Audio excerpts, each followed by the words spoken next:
Chapitre 3. Dès que la sensation se réveilla en moi, il me sembla que je sortais d'un effrayant cauchemar et que je voyais devant mes yeux une lueur rougeâtre rayée de barres noires et épaisses. J'entendis des voix qui parlaient bas et que couvrait le murmure du vent ou de l'eau. L'agitation, l'incertitude et par-dessus tout un sentiment de terreur avaient jeté la confusion dans mes facultés. Au bout de peu de temps, je sentis quelqu'un s'approcher de moi, me soulever et me placer dans une position commode. Personne ne m'avait jamais traité avec autant de sollicitude.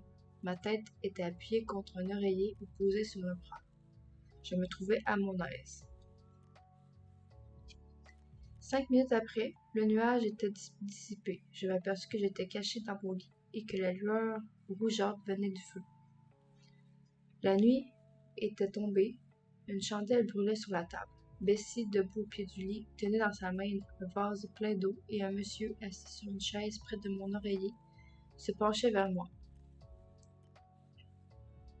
J'éprouvais un inexprimable soulagement, une douce conviction que j'étais protégée lorsque je m'aperçus qu'il y avait un inconnu dans la chambre, un étranger qui n'habitait pas le château de Gateshead et qui n'appartenait pas à la famille de Madame Reed.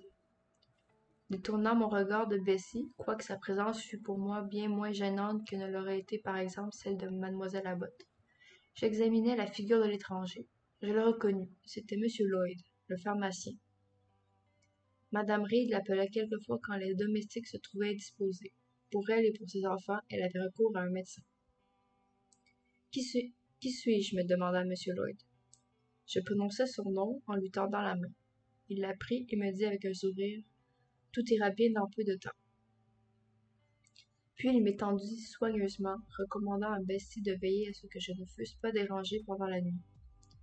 Après avoir donné quelques indications et déclaré qu'il reviendrait le jour suivant, il partit à mon grand regret. Je me sentais si protégée, si soignée, pendant qu'il se tenait assis sur cette chaise au chevet de mon lit. Quand il eut fermé la porte derrière lui, la chambre s'obscurcit pour moi et mon cœur s'affaissa de nouveau. Une inexprimable tristesse pesait sur lui. Vous sentez-vous besoin de sommeil, mademoiselle demanda Bessie presque doucement. Pas beaucoup, hasardai-je, car je craignais de m'attirer une parole dure. Cependant, j'essaierai de dormir. Désirez-vous boire ou croyez-vous pouvoir manger un peu? Non, Bessie, je vous remercie. Alors je vais aller me coucher, car elle est minuit passée. Mais vous pourrez m'appeler si vous avez besoin de quelque chose pendant la nuit. Quelle merveilleuse politesse!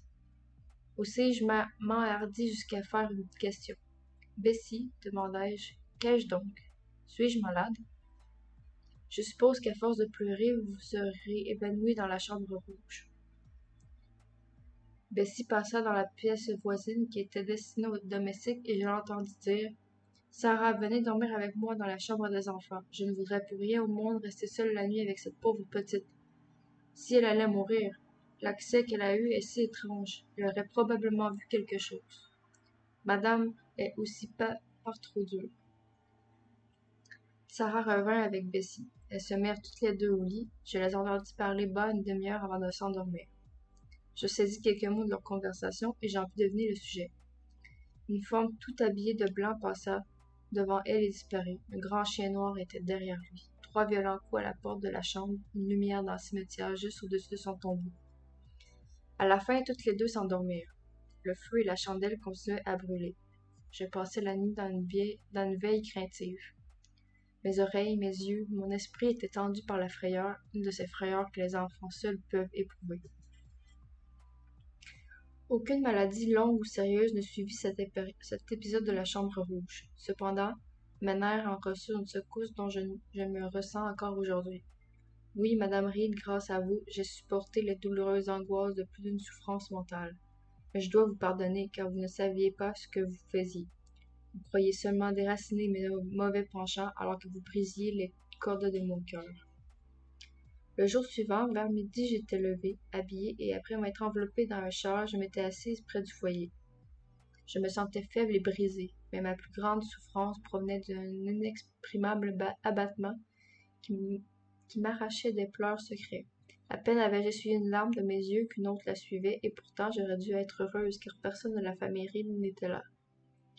Tous les enfants étaient sortis dans la voiture avec leur mère. Abbott elle-même cousait dans notre chambre, et Bessie, qui allait et venait pour mettre des tiroirs en ordre, m'adressait de temps à autre une parole d'une douceur inaccoutumée. J'aurais dû me croire au paradis, habituée comme je l'étais à une vie d'incessants reproches, d'efforts méconnus. Mais mes nerfs avaient été tellement ébranlés que le calme n'avait plus le pouvoir de les apaiser, et que le plaisir n'excitait plus en eux aucune sensation agréable. Pauvre elle.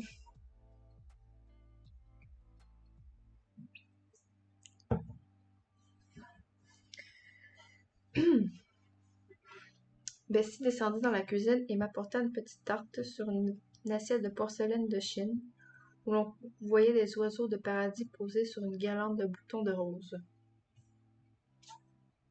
Cette assiette avait longtemps excité chez moi une admiration enthousiaste. J'avais souvent demandé qu'on me permît de la tenir dans mes mains et de l'examiner de plus près, mais jusque-là, j'avais été jugée indigne d'une telle faveur. Et maintenant, cette précieuse porcelaine était placée sur mes genoux et on m'engageait amicalement à manger la délicate pâtisserie qu'elle contenait. Faveur inutile venant trop tard, car, comme presque toutes les faveurs longtemps désirées et souvent refusées, je ne pus pas manger la tarte, le plumage des oiseaux et les teintes des fleurs me semblaient flétries. Je mis de côté l'assiette et le gâteau.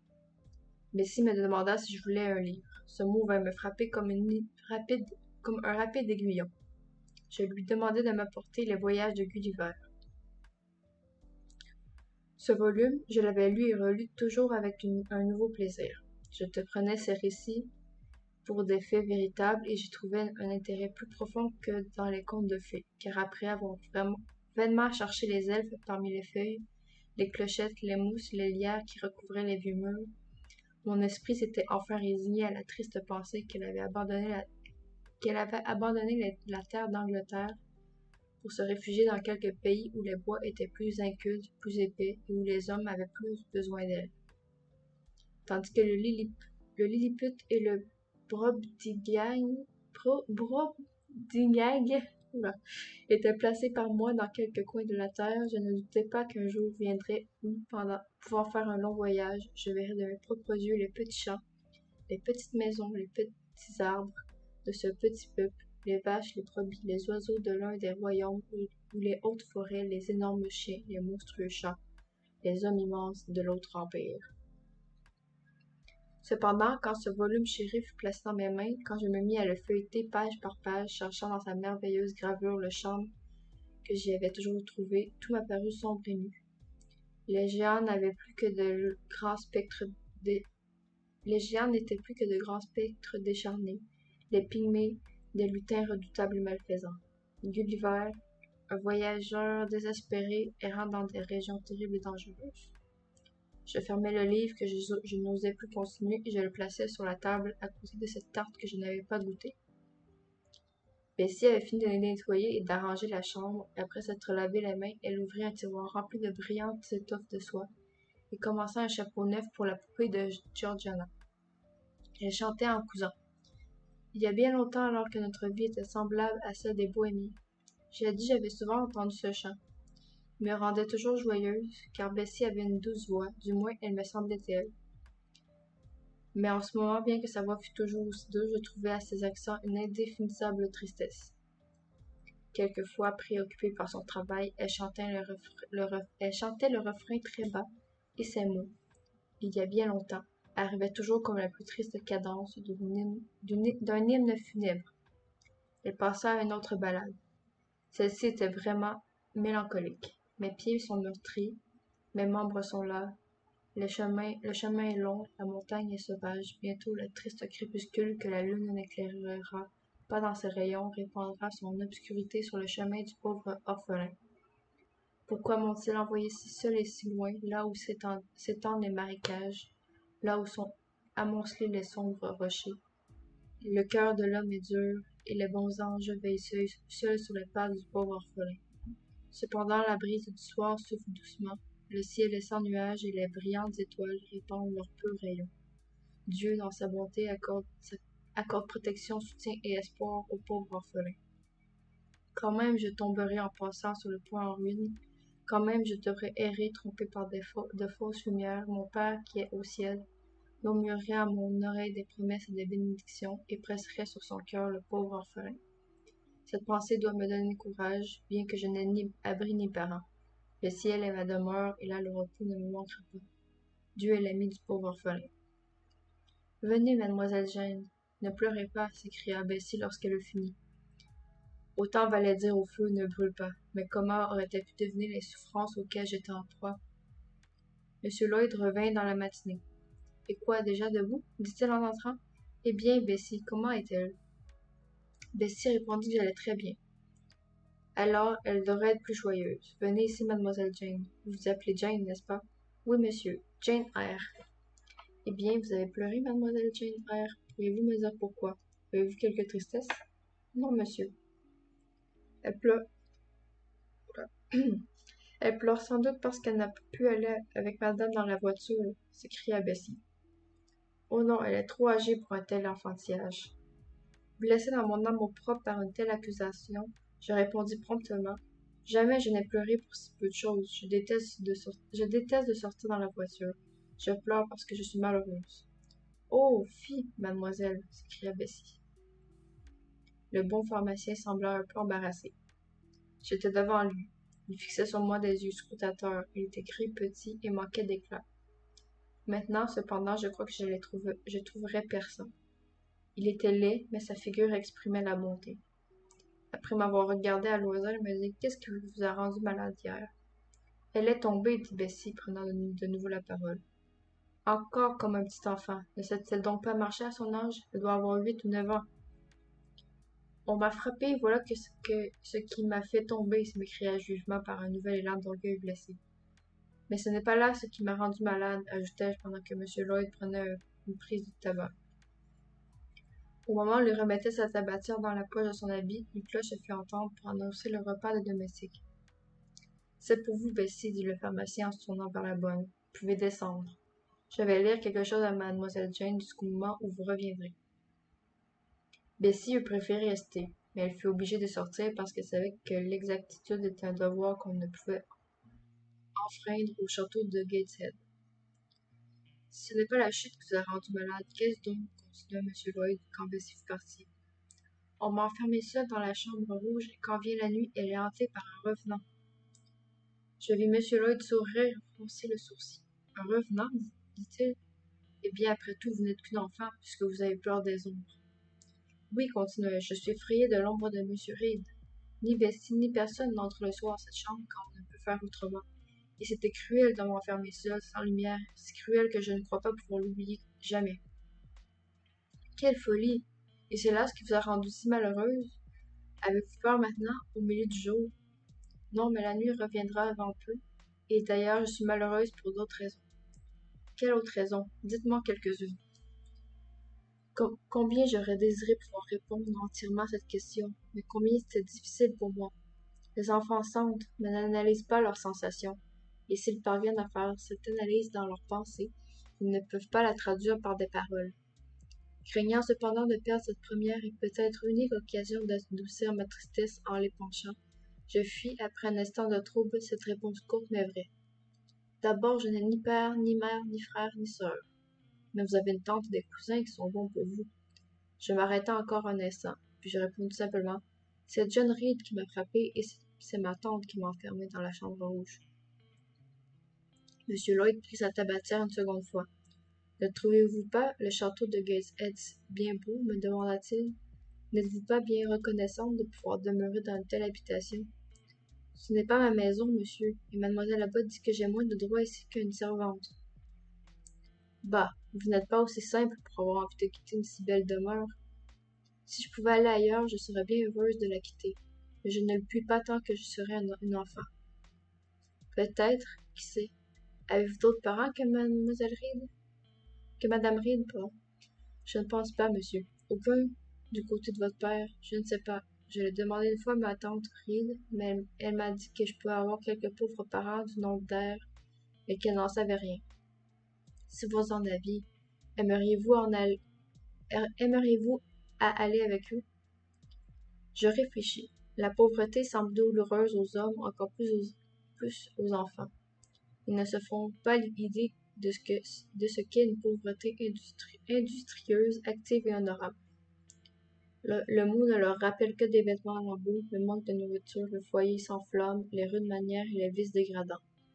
Non, répondis-je, je ne voudrais pas appartenir à des pauvres. Pouf, pas même s'il était bon pour vous.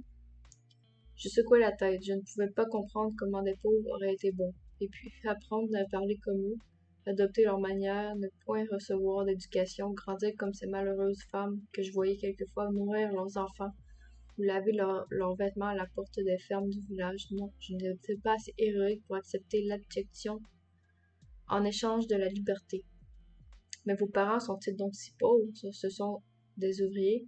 Je ne puis le dire. Ma tante prétend que si j'en ai, ils doivent appartenir à la race des mendiants.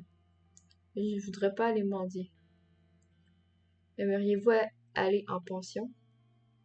Je réfléchis de nouveau. Je savais à peine ce qu'était une pension. Bessie m'en avait parlé comme d'une maison où les jeunes filles étaient assises sur des bancs de bois devant une grande table où l'on exigeait d'elles de la douceur et de l'exactitude. John Reed détestait sa pension et raillait ses maîtres, mais les goûts de John ne pouvaient servir de règle au mire. Si les détails que m'avait donnés Bessie, détails qui lui avaient été fournis par la jeune fille d'une maison où elle en avait servi, avant de venir à Gateshead, étaient un peu effrayants, de l'autre côté, je trouvais bien de l'attrait dans le talent acquis par ces mêmes jeunes filles.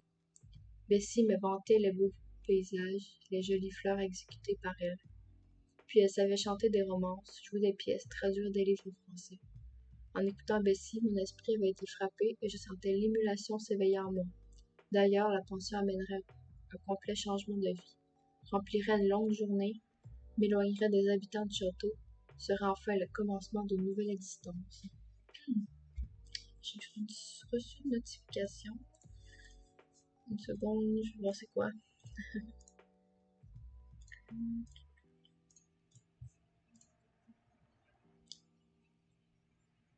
Ah, j'ai rien.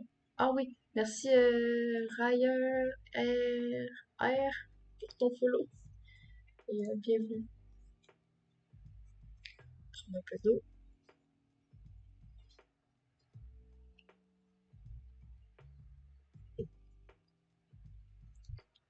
Que j'aimerais aller en pension, répondis-je sans plus d'hésitation. Eh bien, qui sait ce qui peut arriver, me dit M. Lloyd en se levant. Il faudra à cet enfant un changement d'air et d'entourage, ajouta-t-il comme se parlant lui-même. Les nerfs ne sont pas en bon état. Bessie rentra. Au même moment, on entendit la voiture de Mme Reed qui roulait dans la cour. Est-ce votre maîtresse, Bessie demanda M. Lloyd. Je devrais bien lui parler avant de partir. Bessie l'invita à passer dans la salle à manger, et elle marcha devant lui pour lui montrer le chemin. Dans l'entretien qui eut lieu entre lui et Mme Reed, je suppose, d'après ce qui se passa plus tard, que le pharmacien l'engagea à m'envoyer en pension. Cet avis fut sans doute adopté tout de suite, car le soir même, Abbott et Bessie vinrent dans la chambre des enfants, et me croyant endormie, se mirent à causer sur ce sujet. Madame, disait Abbott, est bien contente de se trouver débarrassée de cet ennuyeux enfant. Il semblait toujours vouloir surveiller tout le monde ou méditer quelque complot. Je crois qu'Abbott me considérait comme un Guy Fawkes enfant. Alors, pour la première fois, j'appris par la conversation d'Abbott de Bessie que mon père avait été un pauvre ministre. Ma mère l'avait épousé malgré ses amis, qui considéraient ce mariage comme au-dessous d'elle. Mon grand-père Reed, hérité de cette désobéissance, avait privé ma mère de sa dot. Après un an de mariage, mon père fut attaqué du typhus. La contagion l'avait atteint pendant qu'il visitait les pauvres d'une grande ville manufacturière, où l'épidémie faisait de rapides progrès. Ma mère tomba malade en le soignant, et tous deux moururent à un mois d'intervalle. Bessie, après avoir entendu ce récit, soupira et dit « Pauvre demoiselle Jane, elle est bien à plaindre. » Oui, répondit Abbott, si c'était un bel enfant, on pourrait avoir pitié de son abandon. Mais qui fera attention à un semblable petit crapaud? C'est vrai, dit Bessie en hésitant. Il est certain qu'une beauté comme mademoiselle Georgiana vous toucherait plus si elle était dans la même position. Oui, s'écria l'ardente mademoiselle Abbott. Je suis pour mademoiselle Georgiana. Petite chérie avec ses yeux bleus, ses longues boucles et ses couleurs si fines qu'on le dirait peintes. Bessie, j'ai envie de prendre un peu de lapin pour le souper. Nous aussi avec quelques oignons grillés. Venons, descendons. Et elles partirent. Voilà.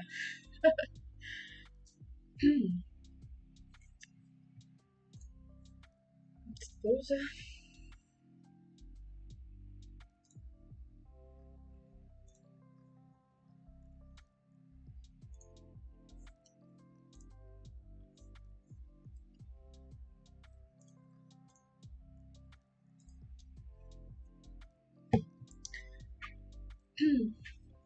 Chapitre 4. Depuis ma conversation avec M. Lloyd et la conférence que je viens de rapporter entre Bessie et Mlle Abbott, j'espérais un prochain changement dans ma position. Et aussi combien étais-je impatiente d'une prompte guérison. Je désirais et j'attendais en silence, mais tout demeurait dans le même état. Les jours et les semaines s'écoulaient. J'avais recouvré ma santé habituelle, cependant il n'était plus question du sujet qui m'intéressait tant. Madame Reed arrêtait quelquefois sur moi son regard sévère, mais elle m'adressait rarement la parole. Depuis ma maladie, la ligne de séparation qui s'était faite entre ses enfants et moi devenait encore plus profonde. Je dormais à part dans un petit cabinet. Je prenais mes repas seul. Je passais tout mon temps dans la chambre des enfants, tandis que mes cousins se tenaient constamment dans le salon. Ma tante ne parlait jamais de m'envoyer en pension, et pourtant je sentais instinctivement qu'elle ne me souffrirait plus longtemps sous le même toit qu'elle, car alors, plus que jamais, chaque fois que son regard tombait sur moi, il exprimait une aversion profondément enracinée. Elisa et Georgiana, obéissant évidemment aux ordres que leur avaient été donnés, me parlaient aussi peu que possible. John me faisait des grimaces toutes les fois qu'il me rencontrait. Un jour, il essaya de me battre, mais je me retournai contre lui, poussé par ce même sentiment de colère profonde, de révolte désespérée qui une fois déjà s'était emparé de moi. Il crut prudent de renoncer à ses projets. Il s'éloigna de moi en me menaçant et en criant que je lui avais cassé le nez. J'avais en effet frappé cette partie proéminente de son visage avec toute la force de mes poings. Quand je le vis dompter, soit par le coup, soit par mon regard, je me sentis toute disposée à profiter de mes avantages. Mais il avait déjà rejoint sa mère, et je l'entendis raconter d'un ton pleureur que cette méchante Jane s'était précipitée sur lui comme une chatte furieuse. Sa mère l'interrompit brusquement. Ne me parlez plus de cet enfant, John, lui dit-elle. Je vous ai défendu de l'approcher. Elle ne mérite pas qu'on prenne garde à ses actes. Je ne désire voir ni vous ni vos sœurs jouer avec elle. J'étais appuyé sur la rampe de l'escalier, tout près de là. Je m'écriai subitement et sans penser à ce que je disais. C'est-à-dire qu'ils ne sont pas dignes de jouer avec moi. Mademoiselle Reed était une vigoureuse femme. En entendant cette étrange et audacieuse déclaration, elle monta rapidement l'escalier. Plus prompte qu'un vent impétueux, elle m'entraîna dans la chambre des enfants et me poussa près de mon lit, en me défendant de quitter cette pièce et de prononcer une seule parole pendant le reste du jour. Que dirait mon oncle Reed s'il était là? Demandai-je presque involontairement. Je dis presque involontairement, car ces paroles, ma langue les prononçait sans que, pour ainsi dire, mon esprit y eût consenti. Il y avait en moi une puissance qui parlait avant que je pusse m'y opposer. Comment? S'écria madame Reed, respirant à peine. Ses yeux gris, ordinairement froids et immobiles, se troublèrent et prirent une expression de terreur. Elle lâcha mon bras, semblant douter si j'étais un enfant ou un esprit. J'avais commencé, je ne pouvais plus m'arrêter. Mon oncle Reed est dans le ciel, continuai-je. Il voit ce que vous faites et ce que vous pensez. Et mon père et ma mère aussi. Ils savent que vous m'enfermez toujours et que vous souhaitez ma mort. Madame Reed se fut bientôt remise. Elle me secoua violemment et après m'avoir donné un soufflet, elle partit sans ajouter un seul mot. Bessie supplia par un sermon d'une heure. Elle me trouva clairement que j'étais l'enfant la plus méchante et la plus abandonnée qui eût habité sous un toit. J'étais tentée de le croire, car je ne sentais que de mauvaises inspirations s'élever dans mon cœur. Novembre, décembre et la moitié de janvier se passèrent. Noël et le Nouvel An s'étaient célébrés à Gateshead avec la pompe ordinaire. Les présents avaient été échangés, des dîners, des soirées données et reçues. J'étais naturellement exclue de ces plaisirs. Toute ma part de joie était d'assister chaque jour à la toilette d'Elisa et de Georgiana, de les voir descendre dans le salon avec leurs robes, leurs robes de mousseline légère, leurs ceintures roses, leurs cheveux soigneusement bouclés. Puis j'épiais le passage du sommelier et du cocher. J'écoutais le son du piano et de la harpe, le bruit des verres et des porcelaines au moment où l'on apportait les rafraîchissements dans le salon. Quelquefois même, lorsque la porte s'ouvrait, le murmure interrompu de la conversation arrivait jusqu'à moi. Quand j'étais fatiguée de cette occupation, je quittais l'escalier pour entrer dans la chambre solitaire des enfants. Quoique cette pièce fût un peu triste, je n'étais pas malheureuse. Je ne désirais pas descendre, car personne n'aurait fait attention à ma présence. Si Bessie s'était montrée bonne pour moi, j'aurais mieux aimé passer toutes mes soirées près d'elle que de rester des heures entières sous le regard sévère de madame Reed dans une pièce remplie de femmes élégantes. Mais Bessie, aussitôt que sa jeune maîtresse était habillée, avait l'habitude de se rendre dans les régions bruyantes de la cuisine ou de l'office, et elle emportait ordinairement la lumière avec elle.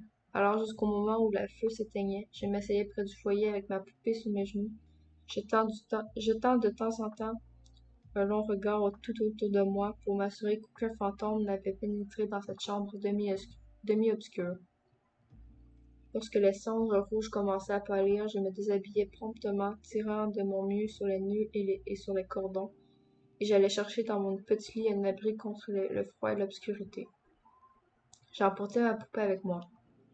On a toujours besoin d'aimer quelque chose, et ne trouvant aucun objet digne de mon affection, je m'efforçais de mettre ma joie à chérir cette image flétrie et aussi déguenillée qu'un épouvantail. C'est à peine si je puis me rappeler maintenant avec quelle absurde sincérité j'aimais ce morceau de bois qui me paraissait vivant et capable de sentir. Je ne pouvais pas m'endormir sans avoir enveloppé ma poupée dans mon peignoir, et quand elle était bien chaudement, je me trouvais plus heureuse parce que je la croyais heureuse elle-même. Les heures me semblaient bien longues jusqu'au départ des convives. J'écoutais toujours si je n'entendais point dans l'escalier les pas de Bessie. Elle venait quelquefois chercher son dé et ses ciseaux, ou m'apporter pour mon souper une talmouse ou quelques autres gâteaux. Elle s'asseyait près de mon lit pendant que je mangeais, et quand j'avais fini, elle ramenait mes couvertures sur moi et me disait en m'embrassant 2 fois: Bonne nuit, mademoiselle Jane. Alors Bessie me semblait l'être le meilleur, le plus beau, le plus doux de la terre. Je souhaitais du fond de mon cœur la voir toujours aussi bonne et aussi aimable. Je désirais qu'elle me grondât plus, qu'elle cessât de m'imposer des tâches impossibles. Bessie devait être une fille capable. Elle faisait adroitement tout ce qu'elle entreprenait, et je crois qu'elle racontait d'une manière remarquable, car les histoires dont elle amusait mon enfance m'ont laissé une impression profonde. Elle était jolie, si mes souvenirs sont exacts. C'était une jeune femme élancée, aux cheveux noirs, aux yeux foncés. Je me rappelle ses traits délicats, son teint blanc et transparent. Mais son caractère était vif et capricieux. Cependant, bien qu'elle fût indifférente aux grands principes de justice, je la préférais à tous les autres habitants de Gateshead. On était au 15 du mois de janvier. L'horloge avait sonné 9 heures. Bessie était descendue déjeuner. Mes cousines n'avaient pas encore été appelées par leur mère. Elisa mettait son chapeau et sa robe la plus chaude pour aller visiter son poulailler. C'était son occupation favorite, mais ce qui lui plaisait plus encore, c'était de vendre ses œufs à la femme de charge et d'amasser l'argent qu'elle en recevait. Elle avait des dispositions pour le commerce, une tendance singulière à thésauriser, car non contente de trafiquer de ses œufs et de ses poulets, elle cherchait à tirer le plus d'argent possible de ses fleurs, de ses graines et de ses boutures. Le jardinier avait ordre d'acheter à la jeune fille tous les produits de son jardin qu'elle désirait vendre. Elisa aurait vendu les cheveux de sa tête si elle avait pu en tirer bénéfice. Quant à son argent, elle l'avait d'abord caché dans des coins, après l'avoir enveloppé dans de vieux morceaux de papier, mais quelques-unes de ces cachettes avaient été découvertes par la servante. Elisa craignit de perdre un jour tout son trésor et elle consentit à le confier à sa mère en exigeant un intérêt de 50 ou 60%. Cet énorme intérêt, elle le touchait à chaque trimestre et pleine d'une anxieuse sollicitude, elle conservait dans un petit livre les comptes de son argent. Georgiana était assise devant une glace sur une chaise haute. Elle entremêlait ses cheveux de fleurs artificielles et de plumes fanées qu'elle avait trouvées dans une mansarde. Cependant, je faisais mon lit, ayant reçu de Bessie l'ordre exprès de le finir avant son retour, car Bessie m'employait souvent comme une servante subalterne pour nettoyer la chambre et épousseter les meubles. Après avoir étendu la courte pointe et plié mes vêtements de nuit, j'allai à la fenêtre. Quelques livres d'images et quelques jeux y avaient été oubliés. Je voulus les ranger, mais Georgiana m'ordonna durement de laisser ses affaires au repos. Me trouvant inoccupée, j'approchai mes lèvres des fleurs de glace qui obscurcissaient les carreaux, et bientôt je pus voir au dehors. Le sol avait été pétrifié par une rue de gelée. De la fenêtre, on apercevait la loge du portier et l'allée par laquelle entraient les voitures. Mon haleine avait, comme je l'ai dit, fait une place à mon regard sur le feuillage argenté qui revêtait les vitres. Quand je vis les portes s'ouvrir, une voiture entra. Je la regardai avec distraction se diriger vers la maison. Beaucoup de voitures venaient à Gateshead, mais les visiteurs qu'elles contenaient n'étaient jamais intéressants pour moi.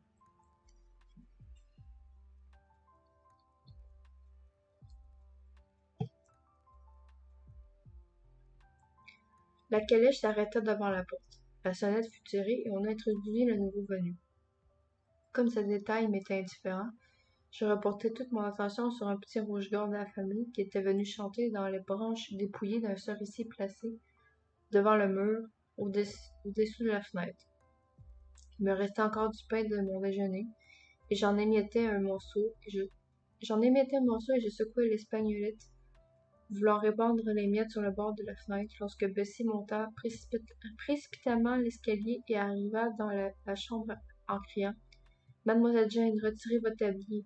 Que faites-vous là? Avez-vous lavé votre figure et vos mains ce matin? » Avant de répondre, je tirai une fois encore l'espagnolette, car je tenais à donner moi-même le pain au petit oiseau.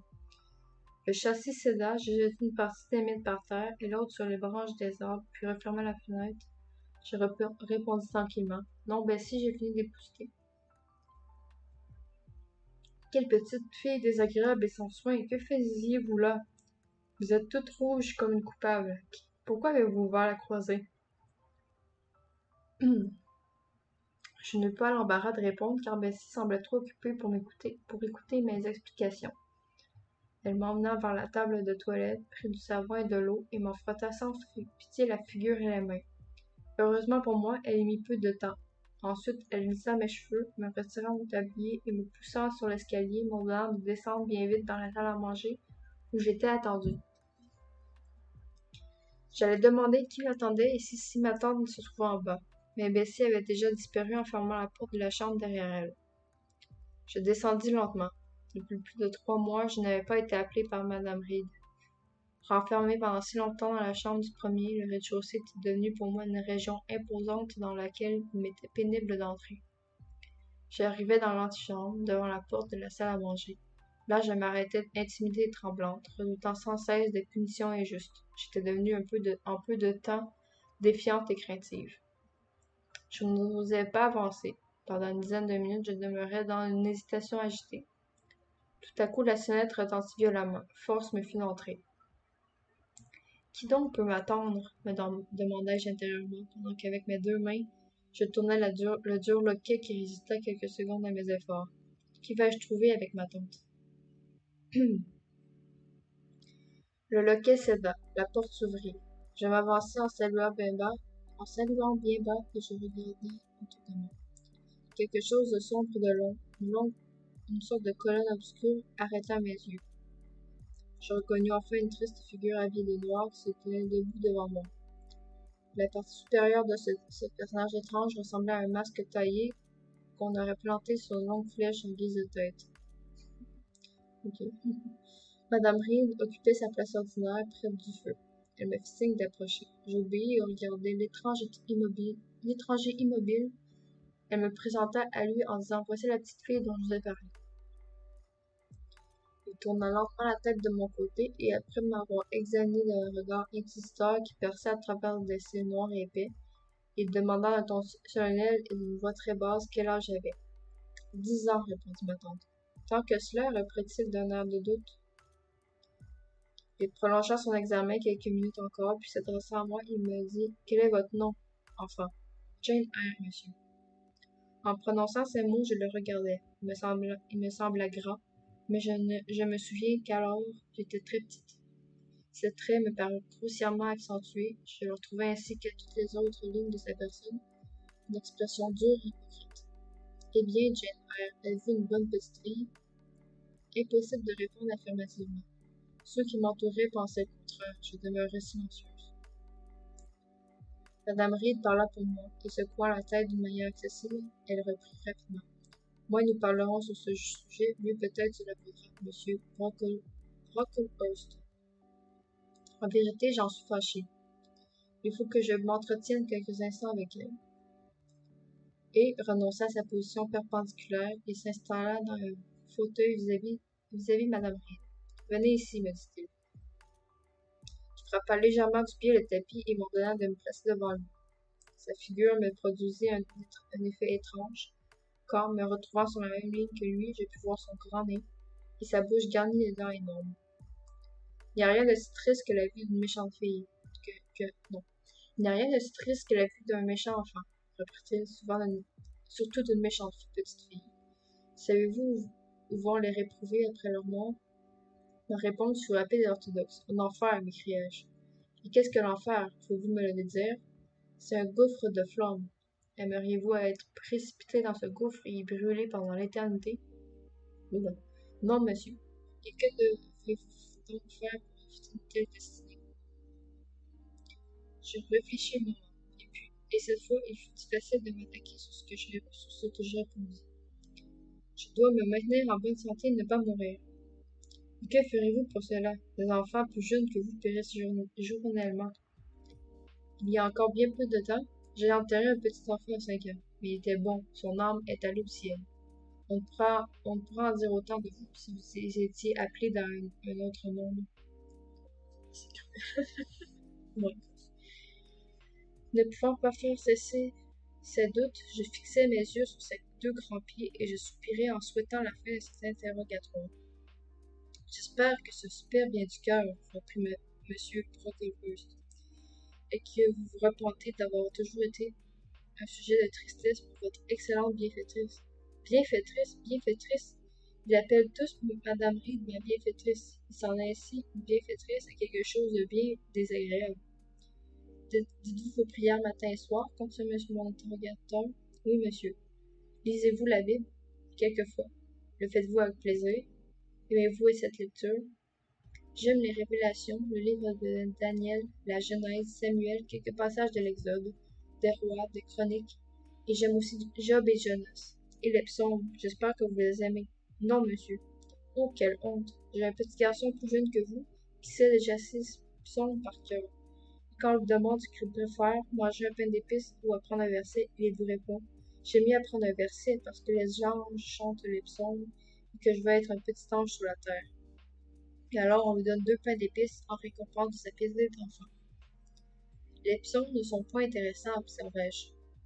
C'est une preuve que vous avez un mauvais cœur. Il faut demander à Dieu de le changer, de vous en accorder un autre plus pur, de vous retirer ce cœur de pierre pour vous donner un cœur de chair. J'essayais de comprendre par quelle opération pourrait s'accomplir ce changement lorsque Madame Reed m'ordonna de m'asseoir et prenant elle-même le fil de la conversation. Je vous crois, monsieur Brocklehurst, dit-elle. Vous avons mentionné dans ma lettre il y a 3 semaines environ que cette petite fille n'a pas le caractère et les dispositions que j'ose voulu voir en elle. Si donc vous l'admettez dans l'école de Lowood, je demanderai que les chefs et les maîtresses aient l'œil sur elle. Je les prierai surtout de se tenir en garde contre son plus grand défaut.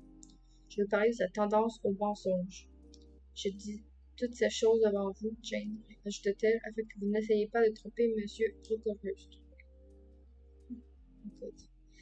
J'étais toute naturellement portée à craindre et à détester Madame Reed, elle qui semblait sans cesse destinée à me blesser cruellement. Je n'étais jamais heureuse en sa présence, quels que fussent mes soins pour lui obéir et lui plaire.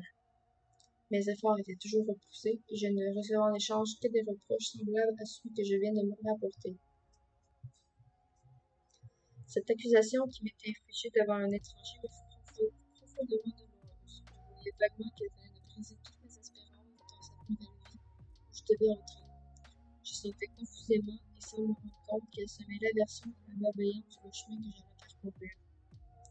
Je me voyais transformée aux yeux de M. Brocklehurst en petite fille dissimulée. Que pouvais-je faire pour effacer cette injustice? priais rien, pensais-je en moi-même. Je m'efforçais de réprimer un sanglot, et j'essuyais directement quelques larmes, preuve trop évidente de mon angoisse. Le mensonge est un triste défaut chez un enfant, dit M. Brocklehurst. Et celui qui aura trompé dans sa vie trouvera la punition de sa faute dans le gouffre de flammes et de soufre. Et elle sera surveillée. Je parlerai d'elle à mademoiselle Temple et aux institutrices. Je voudrais, continuait madame Reed, que son éducation fût en rapport avec sa position, qu'on la rendît utile et humble. Quant aux vacances, je vous demande la permission de les lui laisser passer à Lowood.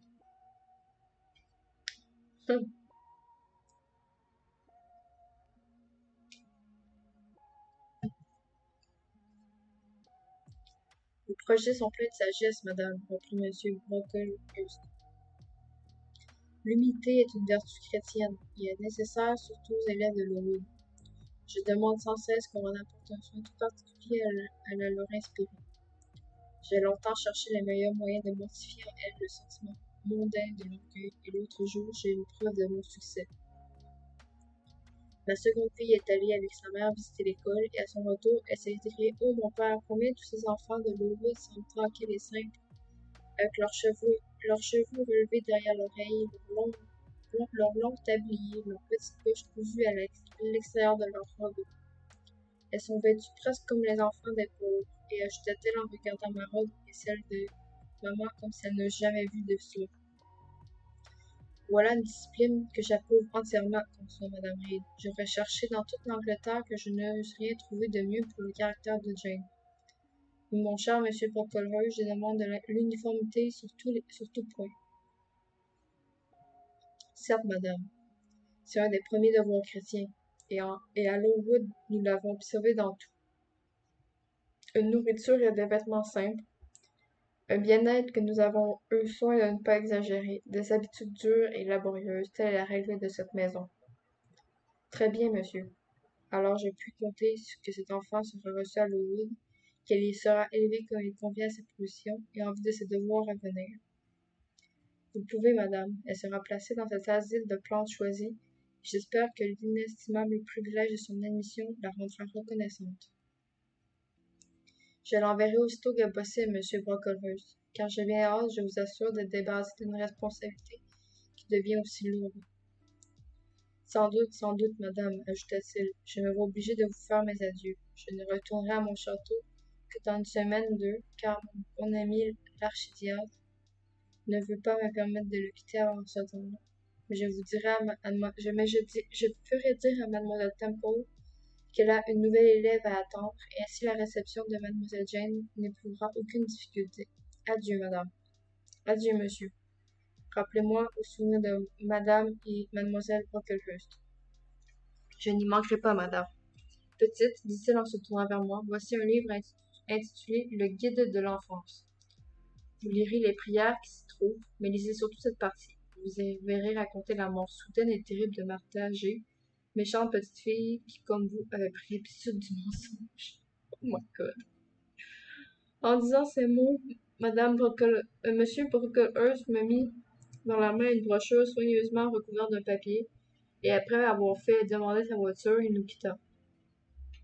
Je restai seule avec madame Reed. Quelques minutes se passèrent en silence. Elle cousait et je l'examinais. Madame Reed pouvait avoir 36 ou 37 ans. C'était une femme de constitution robuste, aux épaules carrées, aux membres vigoureux. Elle n'était point lourde, bien que petite et forte. Sa figure paraissait large à cause du développement excessif de son menton.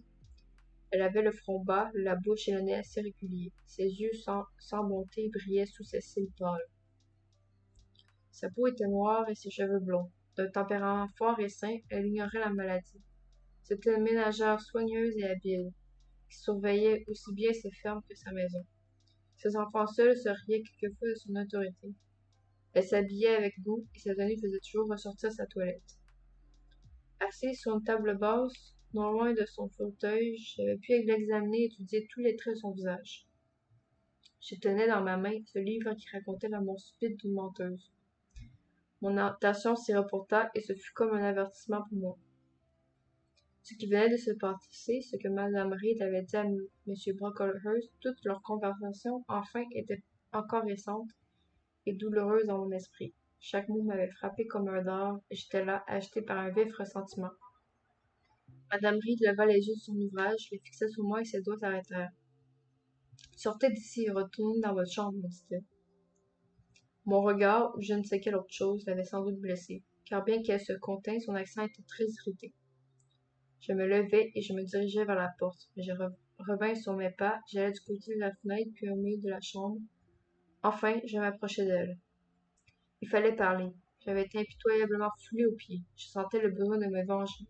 Mais comment? Quelles étaient mes forces pour lutter contre un tel adversaire? Je fis appel à tout ce qui avait d'énergie en moi, et je la concentrai dans ces seuls mots. Je ne suis pas dissimulée. Si je l'étais, j'aurais dit que je vous aimais. Mais je déclare que je ne vous aime pas. Je vous déteste plus que personne au monde, excepté toutefois John Reed. Cette histoire d'une menteuse, vous pouvez la donner à votre fille Georgiana, car c'est elle qui vous trompe et non pas moi. Le doigt de Madame Reed était demeuré immobile, ses yeux de glace continuaient à me fixer froidement. Qu'avez-vous encore à me dire? Me demanda-t-elle d'un ton qu'on aurait plutôt employé avec une femme qu'avec un enfant. Ce regard, cette voix réveillèrent toutes mes antipathies. Émue et guillenée par une invincible irritation, je continuai. Je suis heureuse que vous ne soyez pas une de mes parentes. Je ne vous appellerai plus jamais ma tante.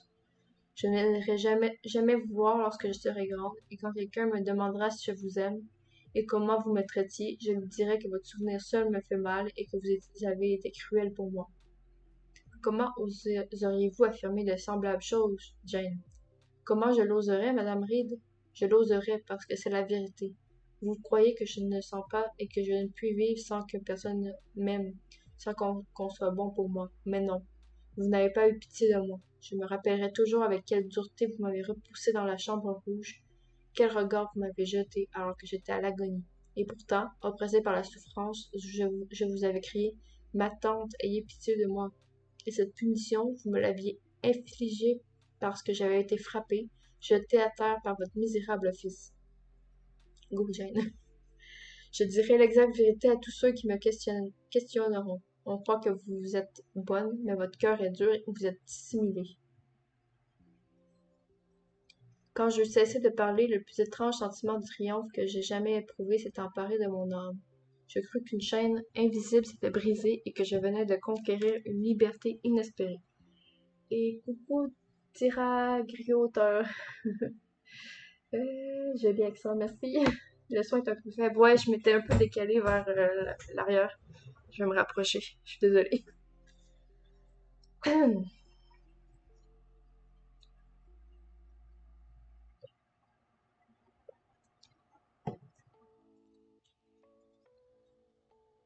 Je pouvais le croire en effet, car Madame Reed semblait effrayée. Son ouvrage avait glissé de ses genoux et elle levait les mains, paraissait agitée. Et à sa figure contractée, on eût dit qu'elle allait pleurer. Jane, me dit-elle, vous vous trompez.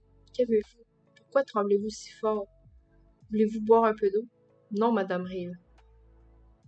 Souhaitez-vous quelque autre chose, Jane? Je vous assure que je désire être votre amie. Non. Vous prétendiez tout à l'heure devant M. Brocklehurst que j'avais un mauvais caractère et j'étais une menteuse. Mais tout le monde saura votre conduite à Lowood. Jane, ce sont là des choses que vous ne comprenez pas. Il faut bien corriger les enfants de leurs défauts. Le mensonge n'est pas mon défaut, m'écriai-je d'une voix sauvage.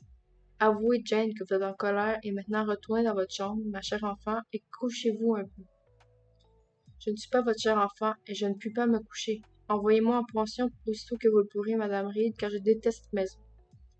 Oh oui, je t'y enverrai aussitôt que possible, murmura Madame Reed en ramassant son ouvrage, puis elle quitta vivement la chambre. On m'avait laissée seule, maîtresse du terrain. C'était ma plus rude bataille, ma première victoire. Je restai un moment à la place où s'était assise M. Brocklehurst, jouissant de ma solitude conquise. D'abord, je me souris à moi-même, et je sentis mon être se dilater. Mais ce farouche plaisir cessa aussi vite que les battements accélérés de mon pouls. Un enfant ne peut pas discuter avec ses supérieurs ainsi que je l'avais fait. Il ne peut pas donner un libre cours à ses sentiments de rage sans éprouver ensuite les douleurs du remords et la glace du repentir. Quand j'avais accusé et menacé Madame Reed, mon esprit flamboyait comme un tas de bruyère embrasé, mais de même que celle-ci, après avoir été enflammée, ne laisse plus que du cendre, mon âme se trouva anéantie lorsqu'après une demi-heure de silence et de réflexion, je connus la folie de ma conduite et la tristesse d'une position où j'étais haï autant que je haïssais. J'avais goûté la vengeance pour la première fois. Comme les vins épicés, elle me sembla agréable, chaude et vivifiante, mais l'arrière-goût métallique et brûlant me laissa la sensation d'un empoisonnement.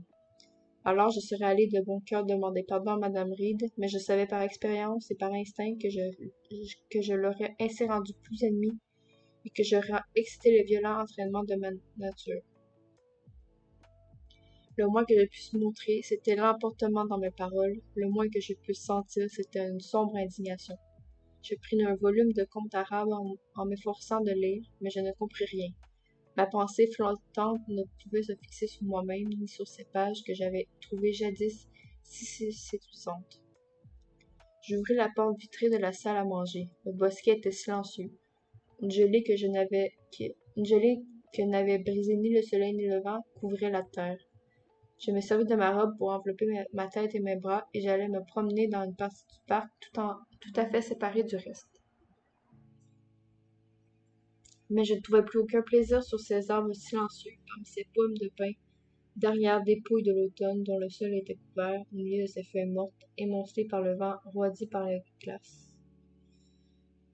Je m'appuyais contre la grille et je regardais un champ vide où les troupeaux ne paissaient plus et où l'herbe avait été tondue par l'hiver et revêtue de blanc. C'était un jour bien sombre, un ciel bien obscur, tout chargé de neige. Par intervalles, des flocons de glace tombaient sans se fondre sur le sentier durci et dans le clos couvert de givre.